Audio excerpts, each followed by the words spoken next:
खबरों का सारथी।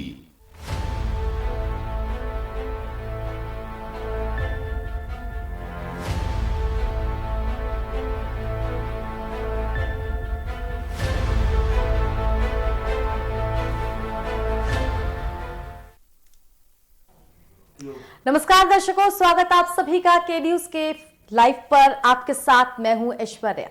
हमारा यह खास कार्यक्रम कोरोना पर आधारित है। कोरोना एक ऐसी महामारी जिससे आप और हम पिछले 1 साल से जूझ रहे हैं और इंतजार कर रहे हैं हम सभी उस टीके का। वो कब आएगा और कब हमारी दुनिया कोरोना मुक्त होगी। लेकिन अब आपके हमारे सबके लिए खुशखबरी कि भारत में भी कोरोना वैक्सीन के टीके जल्द लगने वाले हैं। जी हां, वैक्सीनेशन का ऐलान कभी भी हो सकता है, उसकी उल्टी गिनती शुरू हो चुकी है और यही हमारा आज का चर्चा का विषय भी है। टीका तैयार, अब की बार कोरोना पर आखिरी बार।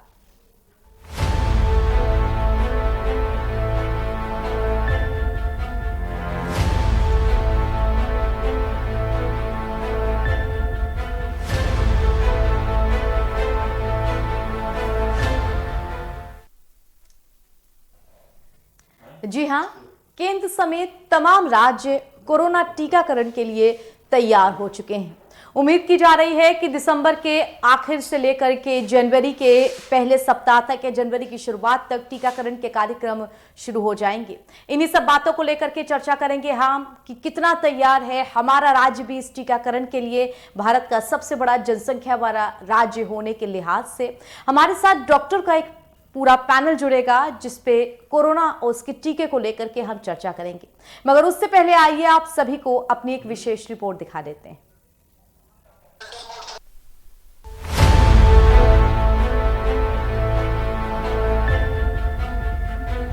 कोरोना के टीके को लेकर जिस खुशखबरी का इंतजार सबको था वो आ गई है। उत्तर प्रदेश में दिसंबर के अंत तक कोरोना टीकाकरण की शुरुआत हो सकती है। यही वजह है कि सरकार ने चिकित्सा एवं स्वास्थ्य विभाग के सभी अधिकारियों व कर्मचारियों की सभी प्रकार की छुट्टियां तत्काल प्रभाव से रद्द कर दी हैं। स्वास्थ्य विभाग कोरोना वैक्सीनेशन के लिए पूरी तैयारियों से जुटा हुआ है। ये वैक्सीनेशन 3 चरणों में होगा। पहले चरण में सरकारी व निजी अस्पतालों के डॉक्टर, नर्सिंग व पैरामेडिकल स्टाफ को टीका लगाया जाएगा। वहीं दूसरे चरण में नगर निगम कर्मी, पुलिस वाले और फौज के लोगों को वैक्सीन दी जाएगी। तीसरे चरण में उन लोगों को टीका लगाया जाएगा जिनकी उम्र 50 से ऊपर है और वे गंभीर बीमारियों से ग्रसित हैं। जानकारी के मुताबिक पहले चरण में 4.85 करोड़ लोगों को टीका लगाया जाएगा। इसके लिए 7.65 लाख हेल्थ वर्कर्स और 22.30 लाख फ्रंटलाइन वर्कर्स की लिस्ट तैयार हो चुकी है जिन्हें सबसे पहले टीका लगेगा।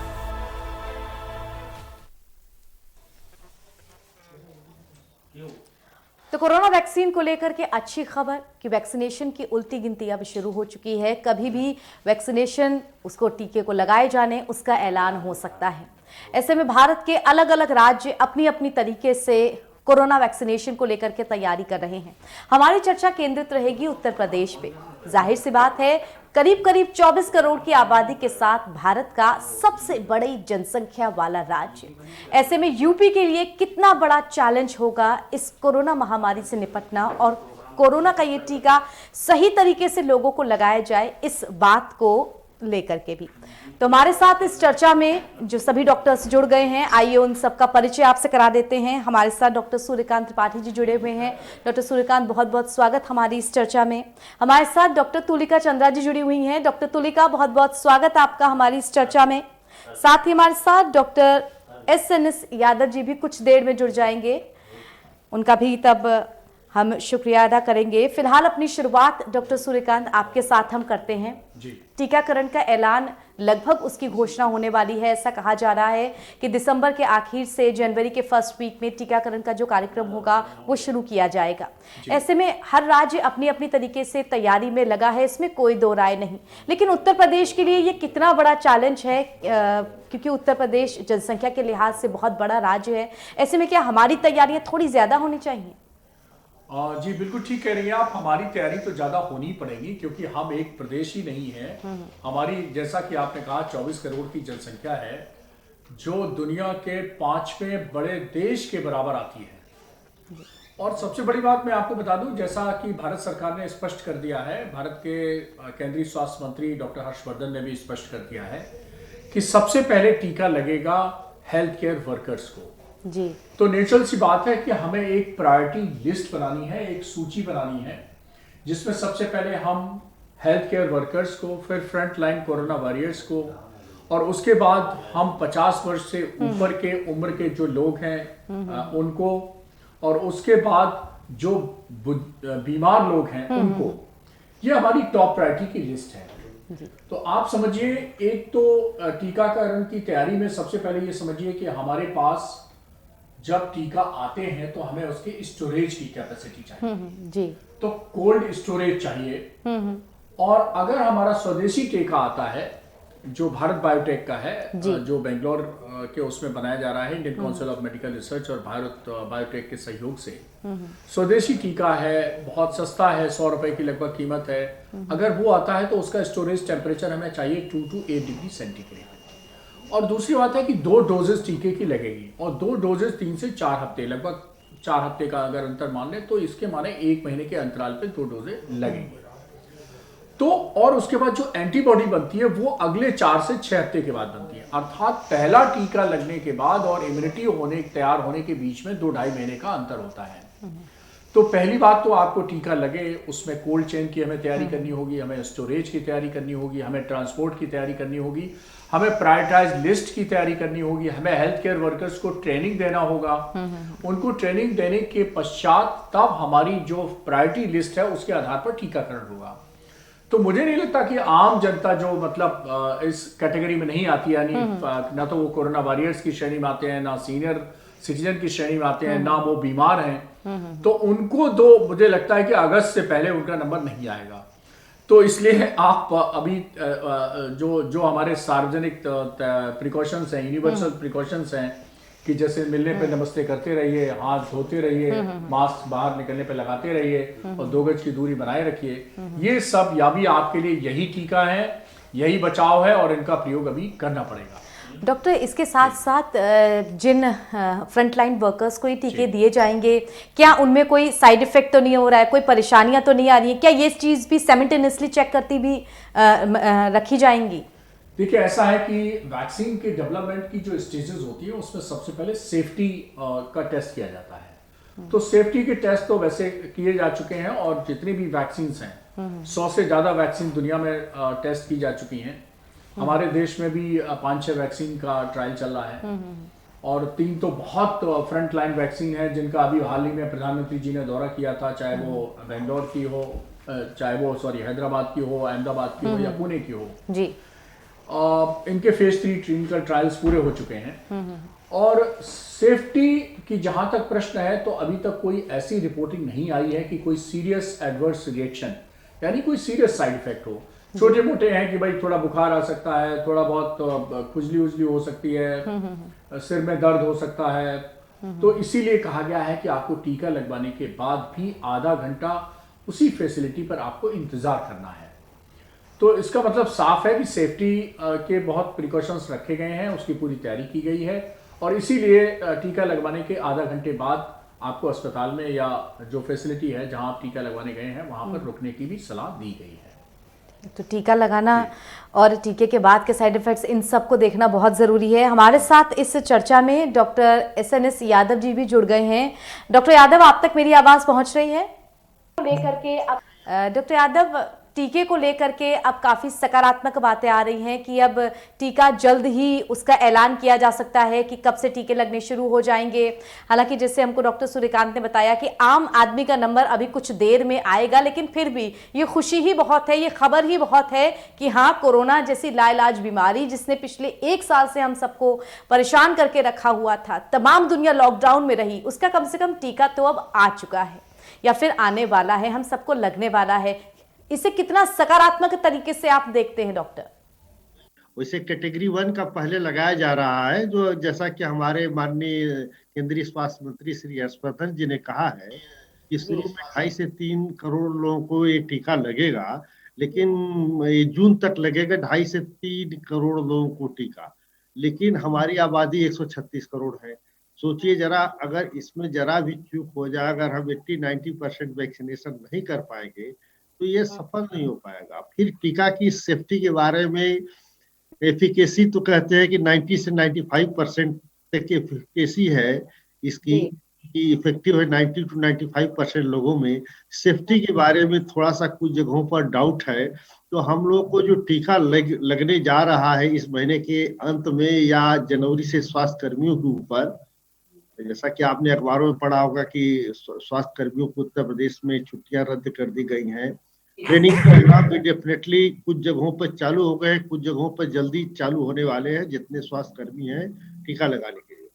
तो टीका लगेगा, कितना इफेक्टिव होगा, कितना सेफ होगा, कितने पोस्ट वैक्सीन इसके साइड इफेक्ट्स आएंगे, ये सबका क्लोज मॉनिटरिंग करना होगा, क्योंकि वैक्सीन जल्दीबाजी में थोड़ी डेवलप की गई है। अब मैं आशा करूंगा कि ये वैक्सीन बिल्कुल बहुत ही अच्छी होगी और काफी मददगार होगी, स्पेशली स्वास्थ्य कर्मियों में, old aged person, senior citizens के लिए एक तरीके से वरदान होगी। जो लोग घबराहट है, लोगों घबराहट को, एंजाइटी को, टेंशन को, जो डिप्रेशन में थे उसको दूर करने में काफी सहायक होगी। और जो लोग को लगवा लेंगे, हमारे ख्याल से देश की जो पुनः इकोनॉमिक के ग्रोथ में काम आएंगे, मुख्य धारा में होकर के काम करेंगे लोग। लेकिन डॉक्टर सूर्यकांत ने जो कहा कि यूनिवर्सल प्रिकॉशन को हमको पहले से भी ज्यादा सतर्क रहना है। मास्क का पहनना, 2 गज की दूरी और जो frequent hand washing, proper hand washing, ये सब प्रिकॉशंस को दूर रहना है। और सारे जो प्रिकॉशंस भारत सरकार द्वारा गाइडलाइंस में जारी किए गए हैं, सबको ध्यान में रखे जाए। वैक्सीन लगे या न लगे, लेकिन ये प्रिकॉशंस बहुत ही जरूरी है। बिल्कुल, तब तक हमें इन सारी बातों का पालन और इन सारे नियम कानूनों का जरूर पालन करना है। हम बढ़ते हैं डॉक्टर तुलिका की तरफ। डॉक्टर तुलिका, आप तक मेरी आवाज पहुंच रही है? डॉक्टर तुलिका, आप तक मेरी आवाज पहुंच पा रही है? जी डॉक्टर तुलिका, लगातार हम चर्चा कर रहे हैं इस बात पर कि जो कोरोना का नया टीका आ रहा है जिसको अब लगने की बात हो रही है, उससे लेकर के कितनी सकारात्मक सोच हम रखें। डॉक्टर सूर्यकांत से हमने बात की, डॉक्टर यादव से हमने बात की, आपसे भी हम जानना चाहेंगे कि कितनी सकारात्मक सोच हमको रखनी चाहिए और इस टीके को लेकर के जिस प्रकार छोटे बच्चे थे उनको भी अगर कोरोना होता था तो काफ़ी सारे केसेस हमने देखे कि बच्चों को भी 14 दिनों के क्वारंटाइन या आइसोलेशन में रखा जाता था। लेकिन बच्चे जब आइसोलेशन में जाते हैं तो पेरेंट्स और घर वाले उन सबको कुछ ज़्यादा ही तकलीफ होती है कि हमारे बच्चे हमसे दूर हैं, भले ही वो इलाज के लिए हमसे दूर हैं। ऐसे में कोरोना का ये टीका ये जब आ रहा है, इसे लेकर के बच्चों, जो महिलाएं हैं, उनके नज़रिए से आप क्या सोचती हैं? आशा की किरण है हमारे थ्रू से कि जिससे हमें इस कोरोना की जो महामारी से हम लोग लड़ रहे हैं, इतने समय से जूझ रहे हैं और कोई ना कोई रास्ता ढूंढ रहे हैं इससे निकलने का, वो रास्ता है जो कहते हैं वैक्सीन। और इसके जैसे ये बात कह रहे थे कि ये वैक्सीन सबको लगाना आसान काम नहीं है और वैक्सीन की एफिकेसी मेंटेन करना भी बहुत मुश्किल काम है। आप देख लीजिए पोलियो वैक्सीन, कितने वर्षों से हम लोग कोशिश कर रहे हैं कि पोलियो, हर बच्चा पोलियो वैक्सीन पी ले, लेकिन तब भी कितनी दिक्कत आ रही है। कोविड में शायद हम लोग को ज्यादा सपोर्ट मिलेगा क्योंकि इसके बारे में सब डरे हुए हैं, पूरा विश्व इससे अफेक्टेड था, तो इसकी भयानक स्थिति सब देख रहे हैं, तो शायद इससे बचने के लिए ज्यादा तत्पर हो। और जब कहते हैं कि जब बच्चों का आइसोलेशन होता है, सही आप कहते हैं कि जब छोटे बच्चों को अपने दिक्कत में होते देखते हैं, एक कमरे में बंद देखते हैं, कुछ कर नहीं पा रहे हैं, अपने बड़े बुजुर्गों को देख रहे हैं कि वो डर के बैठे हैं क्योंकि कोरोना ने ऐसे भयानक दृश्य दिखाए हैं कि मृत्यु के बाद भी अंतिम संस्कार करने का मौका नहीं मिल रहा है। तो जो डर है वो मेरे ख्याल से एक खुशी के रूप में ये वैक्सीन आ रही है सबके सामने, और बस आशा करते हैं कि इसकी एफिकेसी ठीक हो, जो मतलब 90 to 95% एफिकेसी हो और पूरी तरीके से कारगर हो। और ये हम लोग का जो डर है, जो अपने घर, अपने प्रिय लोगों का, क्योंकि बहुत बार केवल अपने लिए नहीं डरते हैं, अपने परिवार के लिए भी डरते हैं, क्योंकि हमारे थ्रू या किसी और के थ्रू परिवार में फैलता है तो हर एक की तकलीफ अपनी तकलीफ हो जाती है। तो उसको रोकने के लिए ये कारगर सिद्ध हो और इसके साइड इफेक्ट्स कम हो। और जैसे हम सब जानते हैं कि जल्दी में वैक्सीन डेवलप की गई है, साइड इफेक्ट्स की अभी पूरी रिसर्च ट्रायल नहीं हुई है जो सबको होना चाहिए, लेकिन तब भी कुछ तो है ना कुछ होने से अच्छा है, और उसकी ड्यूरेशन में अपना एहतियात पूरा बरतें। जो आजकल एक फीलिंग आ गई है कि कोरोना होएगा और निकल जाएगा, शायद 10 में निकल जाए लेकिन 11वें में ना निकले, और आपका वो 11वां शायद आपके ही अपने परिवार का हो, और उसको कोरोना देने के लिए शायद आप ही उत्तरदायी, आपने ही दिया हो। तो इस गिल्ट से बचने के लिए जरूर मास्क पहने। ये ना सोचिए कि केवल आप हैं, आपके साथ आपके परिवार जुड़े हुए हैं, आपके बच्चे जुड़े हुए हैं, आपके बड़े बुजुर्ग जुड़े हुए हैं।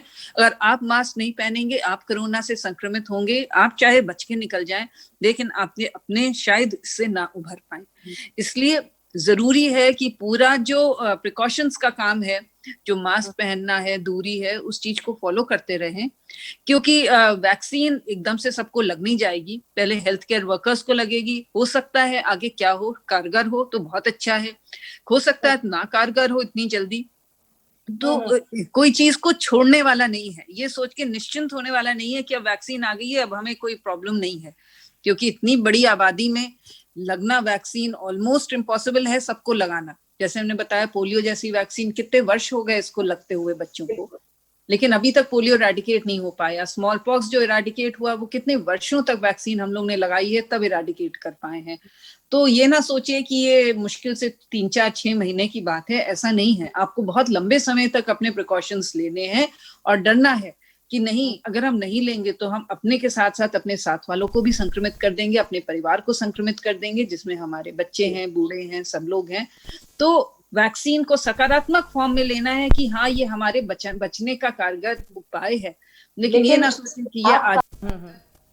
लेकिन उसके साथ साथ सारे एहतियात भी बरतते हैं। बिल्कुल सही बात है, वैक्सीन को लेकर सकारात्मक सोच रखें, लेकिन अपने एहतियात पूरे बरतें। दर्शकों, इसी के साथ एक छोटे से ब्रेक के लिए हम रुक रहे हैं, लेकिन ब्रेक के उस पार भी कोरोना के टीके को लेकर के हमारी ये चर्चा जारी रहेगी। कोरोना का टीका, उसके लगने की खबर, उसके आने की खबर एक खुशी लेकर के जरूर आई है, लेकिन लगातार ये भी कहा जा रहा है सभी डॉक्टर्स की तरफ से कि जितने एहतियात आप बरतते थे, जिसमें मास्क, सोशल डिस्टेंसिंग, ये सब शामिल था, उसे जरूर बरतें। तो फिलहाल छोटा सा ब्रेक, जल्द लौटते हैं।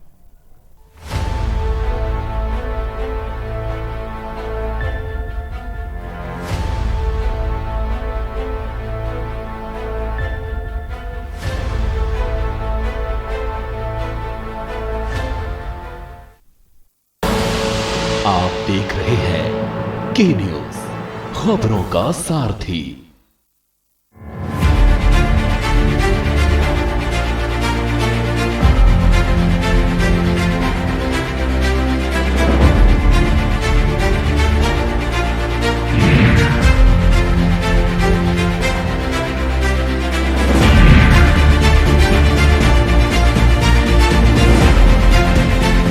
खुदी को आजमाया है तो ये अंदाज आया है, खुदी को आजमाया है तो ये अंदाज आया है। तुम में भी मैं हूं, शुद्ध प्लस पान मसाला। आप देख रहे हैं के न्यूज, खबरों का सारथी।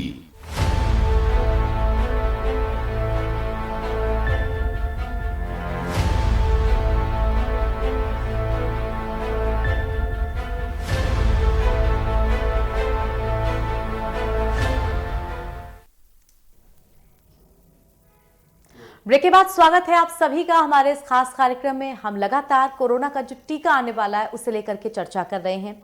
डॉक्टर सूर्यकांत, एक बार फिर से आपके पास अपने प्रश्न को लेकर के आऊंगी, और इस बार प्रश्न इम्यूनिटी को लेकर के है।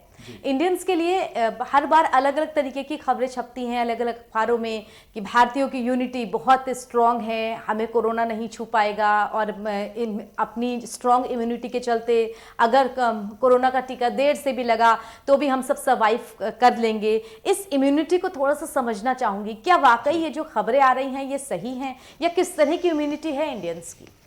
देखिए, इंडियंस ने वैसे तो साबित कर दिया है कि उनकी इम्यूनिटी बेहतर है, इसलिए क्योंकि अगर आप देखें मॉर्टलिटी का प्रोफाइल, तो हमारे यहाँ जो मॉर्टलिटी है नेशनल लेवल पे वो 1.45% यानी 1.45% है। अगर हम उत्तर प्रदेश की बात करें तो ये उससे भी कम है। और दूसरी बात ये है कि अगर हम यूरोप की बात करें, अमेरिका की बात करें, तो वहाँ मॉर्टलिटी 6 से 12% तक है, जो कि बहुत ज्यादा है। जी। तो अब ये कोई शोध का विषय नहीं रह गया है, एक प्रूवन फैक्ट हो गया है कि मोर्टेलिटी हमारी कम है, अर्थात इम्यूनिटी हमारी ज्यादा है। इम्यूनिटी क्यों ज्यादा है उसके अलग प्रश्न हो सकते हैं।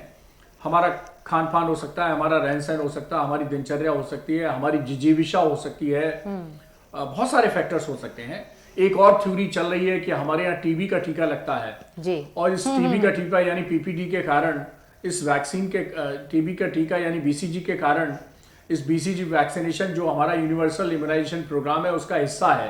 बल्कि बच्चा जब पैदा होता है तो पहला टीका जो उसको लगता है वो टीबी का ही टीका लगता है, जिसको बीसीजी कहते हैं जी। और उससे एक हमारी सेल मीडिएटेड इम्यूनिटी तैयार होती है। कहते हैं, उस पर भी रिसर्च चल रही है कि क्या ये बीसीजी का जो टीकाकरण है, टीबी के बीमारी का जो टीकाकरण है, क्या इसका हमें बाई प्रोडक्ट फायदा मिला है, एक एडिशनल फायदा मिला है कोरोना की लड़ाई में।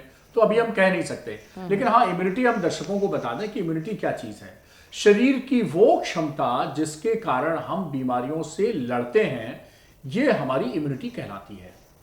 और वैसे तो शारीरिक इम्यूनिटी यानी फिजिकल इम्यूनिटी की ज्यादातर बात होती है, लेकिन मैं एक अपना आप व्यक्तिगत कॉन्सेप्ट आपको, आपके दर्शकों को बताता हूं कि इम्यूनिटी 4 तरह की होती है और 4 तरह की इम्यूनिटी हमारी रोजमर्रा के जो बीमारी है या और कोई सिचुएशन है उसको फाइट करती है। एक तो फिजिकल इम्यूनिटी। अब ये फिजिकल इम्यूनिटी जो आती है वो 2 चीजों से आती है, हमारे खान पान से आती है, हमारी लाइफ स्टाइल से आती है। खान पान में अक्सर मैं कहता हूं कि अगर आपको बच्चे को अच्छी इम्यूनिटी वाला बच्चा बनाना चाहते हैं तो उसे जो है वेजिटेबल चाइल्ड बना दीजिए। अगर खराब इम्यूनिटी का बनाना चाहते हैं तो उसको बर्गर चाइल्ड बना दीजिए। तो vegetable child versus burger child, ये डिबेट जारी है कि कैसा बच्चा आप बनाना चाहते हैं। आप अच्छी इम्यूनिटी का बनाना चाहते हैं या खराब इम्यूनिटी का बनाना चाहते हैं। तो वेजिटेबल जो सब्जियां ज्यादा खाएगा, फल ज्यादा खाएगा, उसकी इम्यूनिटी ज्यादा होगी। जो फास्ट फूड यानी बर्गर उसका सिंबॉलिक है वो ज्यादा खाएगा तो उसकी इम्यूनिटी खराब होगी।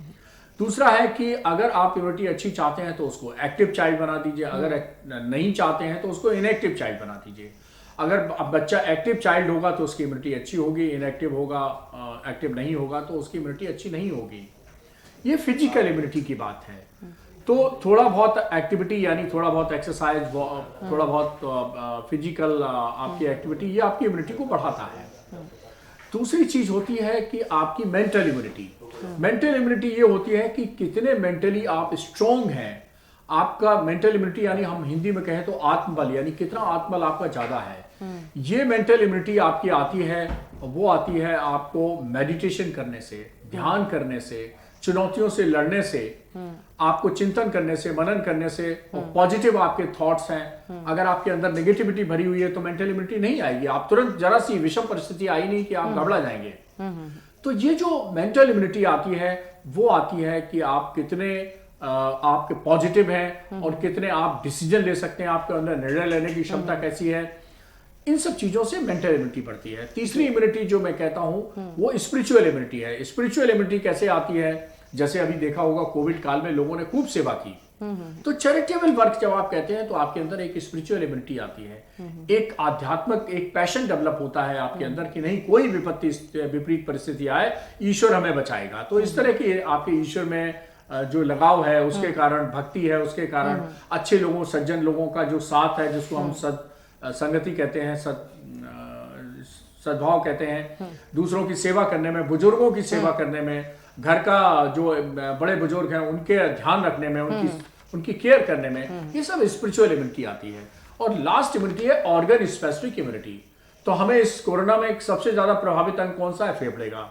और मैं फेफड़े का ही चिकित्सक हूं, तो फेफड़े की इम्यूनिटी कैसे हमारे दर्शक बढ़ाएं? तो वो आती है प्राणायाम करने से और रोज सुबह शाम स्टीम लेने से, यानी भाप लेने से। तो भाप अगर आप लेते रहेंगे और प्राणायाम करते रहेंगे तो आपका जो फेफड़ा है वो स्ट्रांग रहेगा, और बाकी जो खान पान आपका ठीक रहेगा तो उससे आपकी फिजिकल इम्यूनिटी ठीक रहेगी। तो इन चारों इम्यूनिटी को अगर आप स्ट्रांग रखें तो आपकी इम्यूनिटी अच्छी रहेगी। आप कोरोना नहीं, कोई रोना आ जाए उनसे आप लड़ सकते हैं। और यही काम वैक्सीन आगे करने वाली है। वैक्सीन भी आपकी फिजिकल इम्यूनिटी को बढ़ाने बिल्कुल बहुत ज्यादा जरूरी है इम्यूनिटी को ध्यान रखना। डॉक्टर यादव आपके पास में आऊंगी। डॉक्टर सूर्यकांत ने चुनौतियों की बात की थी, कितना जरूरी है यहाँ पर चुनौतियों से जूझना भी, क्योंकि इंडियंस में एक पैनिक की स्टेज बहुत ज्यादा देखी जाती है। शुरुआत में जब लॉकडाउन का ऐलान हुआ तब किस तरह से बड़ी भीड़ बाहर निकली राशन की दुकानों पर, जिस तरह से बीच में एक वैक्सीन का ऐलान हुआ तब कितनी बड़ी भीड़ निकली, वो दवाइयां मेडिकल स्टोर से गायब हो गई। ऐसे में कितनी ज्यादा जरूरत हम भारतीयों को है थोड़ा धैर्य रखने की, पैनिक ना क्रिएट करने की। पैनिक की जरूरत नहीं है। जो जिसमें स्ट्रांग विल पावर है, जो धैर्य रखते हैं, उनकी बॉडी की इम्यूनिटी अच्छी है। अभी डॉक्टर सूर्यकांत ने कहा, मैं इनसे पूर्णतः सहमत हूँ कि खान पान, धैर्य, एक्सरसाइज, योगा, ये सारी चीजें बॉडी की इम्यूनिटी को बढ़ाती हैं। अगर आपकी इम्यूनिटी अच्छी है तो आप किसी से भी लड़ लेंगे। इम्यूनिटी खराब है तो कोरोना क्या छोटा सा वायरस भी मार देगा, इन्फ्लुएंजा साधारण जुकाम में भी लोग मर जा रहे हैं।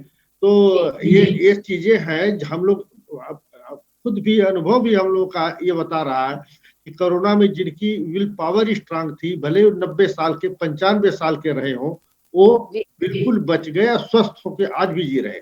लेकिन जो एंग्सियस थे, घबराए हुए थे, ज्यादा क्या होने वाला है, वो 30-35 साल वाले भी हम लोग के कुछ सहयोगी जो है नहीं बच पाए। तो इसका इम्यूनिटी का, सोच का, इस सब का बहुत बड़ा असर है। साथ साथ एक और चीज मैं बताना चाहता हूँ कि जो सबसे बड़ा जो इसमें है डायबिटीज, कोमॉर्बिड कंडीशन, मोटापा, डायबिटीज, तंबाकू का सेवन, ये सारी चीजें बॉडी की इम्यूनिटी को घटाती है। तो हम इवन अल्कोहल का पीना, तो हमारा ये अनुरोध है कि जो लोग शराब का सेवन करते हो, सिगरेट बीड़ी पीते हो, ब्लड प्रेशर के मरीज हो तो अपना ब्लड प्रेशर कंट्रोल रखें, शुगर के मरीज शुगर कंट्रोल रखें। अगर रीनल फेल्यूर है तो बराबर डायलिसिस या ट्रांसप्लांट की बात को सोचें, वो भी पॉजिटिव थिंकिंग के साथ। ब्लड प्रेशर बिल्कुल सही रहना चाहिए, शुगर का लेवल बिल्कुल सही रहना, तभी इन सब बीमारियों से लड़ा जा सकता है। कोमॉर्बिड कंडीशन को सही रखिए, बॉडी वेट सही रखिए, नियमित रूप से फिजिकल एक्सरसाइज, मेंटल एक्सरसाइज, प्राणायाम, योगा, खान पान व्यवस्था, जो आयुष वाली कुछ प्रेस्क्राइब मेडिसिन हैं, काढ़ा वगैरह जो तरह तरह के बन रहे हैं आजकल कई चीजों के, उसका भी सेवन करने से अच्छा रहता है। भाप का बपारा बहुत ही अच्छी चीज है, डेली सुबह शाम लीजिए, उससे कोरोना क्या वायरस भी का भी प्रकोप कम हो जाएगा, नाक और गला साफ रहेगा। जो पोल्यूशन आजकल आप देख रहे हैं लखनऊ का व अन्य शहरों का जो काफी हाई जा रहा है, उससे भी आप छुटकारा पाएंगे। तो पोल्यूशन भी एक तरीके से कोरोना वायरस बढ़ाने में सहायक हो सकता है। अभी पहली लहर है, दूसरी लहर का देखिए क्या होता है, किस रूप में आती है नहीं आती है, सब डाउटफुल है। देखिए बिल्कुल इस बीच में अपनी सोच को हमको सकारात्मक रखना है। डॉक्टर तुलिका, आपके पास में आऊंगी अपने आखिरी सवाल को लेकर के।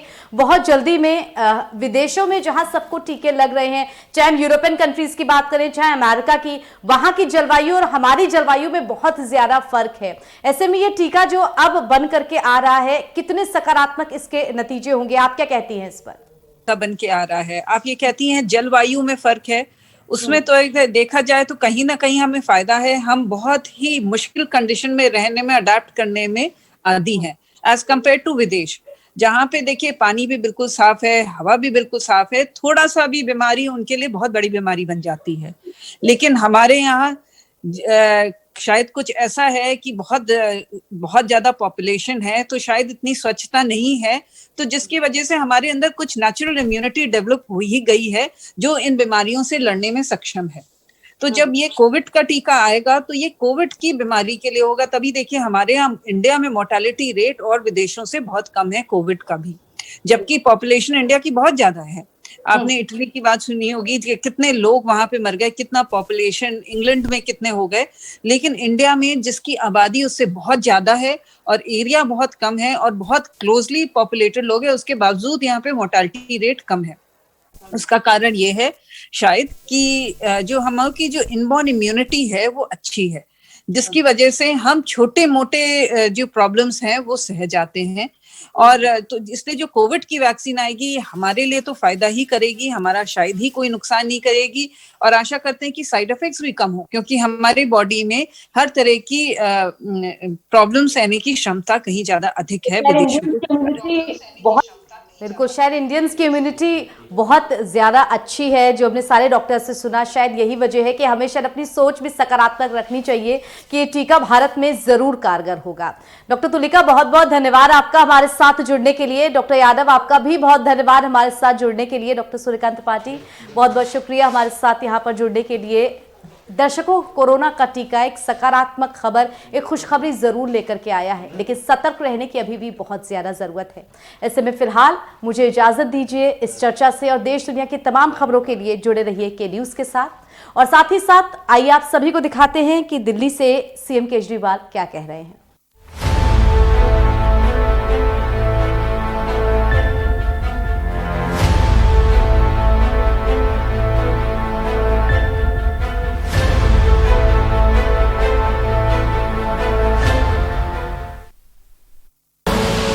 आप देख रहे हैं के न्यूज, खबरों का सारथी।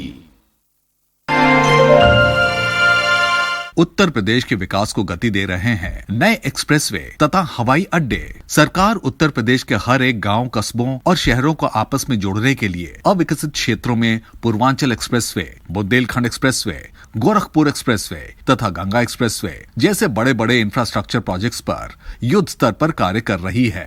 खराब सड़कें बन जा रही हैं तो उस पे लोग चल रहे हैं कितने अच्छे से, खुशी से, और हम भी जाते हैं उस रोड से तो हमको भी अच्छा लगता है सब। इन सभी पर कार्य पूर्ण होने पर पूरे उत्तर प्रदेश में लगभग 1900 किलोमीटर लंबा एक्सप्रेसवे का जाल फैल जाएगा, जो पूरे देश में किसी भी राज्य के लिए सबसे अधिक है। प्रदेश के एयर कनेक्टिविटी को भी ध्यान में रखते हुए नई हवाई अड्डों के निर्माण पर भी जोर दिया गया है। जहां पहले प्रदेश में केवल 2 अंतर्राष्ट्रीय हवाई अड्डे लखनऊ और वाराणसी थे, अब ये बढ़कर 5 हो गए हैं, जिनमें कुशीनगर, जेवर तथा अयोध्या भी शामिल हो गए हैं, जिनका कार्य अभी प्रगति पर है। अच्छे राजमार्ग और सुदृढ़ राजमार्ग के निर्माण के साथ ही प्रदेश के अंदर इंफ्रास्ट्रक्चर डेवलपमेंट का जो कार्य विगत 6 वर्षों के दौरान हुआ है वह भूतपूर्व है। बेहतर एक्सप्रेसवे तथा हवाई कनेक्टिविटी से पर्यटन को बढ़ावा मिल रहा है, व्यापक स्तर पर रोजगार के अवसर सृजित हो रहे हैं तथा प्रदेश का तेजी से विकास हो रहा है। सरकार की सजग नीतियों से आज पूरे उत्तर प्रदेश के विकास को मिल रही है नई रफ्तार।